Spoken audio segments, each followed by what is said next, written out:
Hey everybody, today I'm going to show you a great use for leftover steak, and I'm calling this my mock steak tartare bruschetta because I chopped up the steak like you would for steak tartare, but steak tartare is typically made with a really good cut of meat, but it's raw, and I would never ever eat raw meat. So, and we always have leftover steak when I make it, and I just cannot stand the thought of reheating steak in the microwave. Please don't ever do that. If you are going to reheat steak, just get a small skillet, get it really, really hot. You don't even have to put anything in it, and throw the steak in there. It's even better if you do cut it up first. A few minutes, get it out, maybe get a little crust on the outside. You won't ruin the integrity of the meat.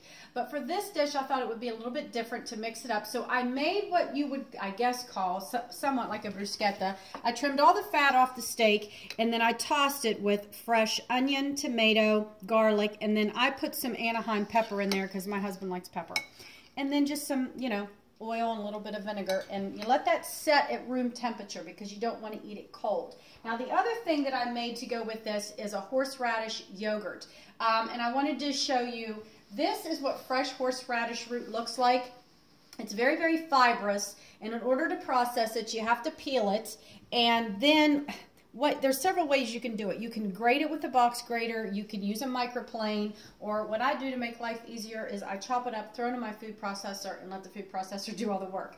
And I am strongly recommending that you use fresh horseradish for this because the medicinal properties of this is just laundry list, not to mention the flavor. It just smells so much better. And then with my leftover horseradish root, I just put it in a jar and top it off with some vinegar, and then I just reuse it. It doesn't go bad. It actually flavors the vinegar, and I use the vinegar in dressing. If you do not want to use fresh horseradish, you can buy the prepared horseradish. It comes in a jar, but it is not going to, it's going to be much more vinegary, much more mild. It's not going to give you quite the punch that this does. So all I did with the sauce, and this is the key to the whole dish actually, is plain Greek yogurt, some of the grated horseradish, salt, pepper, and a little bit of fresh lemon zest. That's all I did. So here is what we're going to serve it on, and this is my drug of choice, people. Let me tell you, this is fresh Italian ciabatta bread, and this is a treat for me. I do not allow myself to have white bread very often,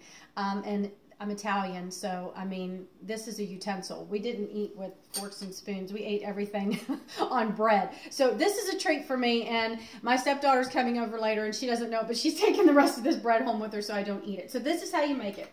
Real, real simple. So you're going to put your horseradish yogurt or cream, whatever you want to call it. You could actually substitute sour cream, and I'm putting a lot on here because, like I said, this is what makes this dish. My mouth is already watering because I can smell it. Now, this is fresh arugula. I love arugula.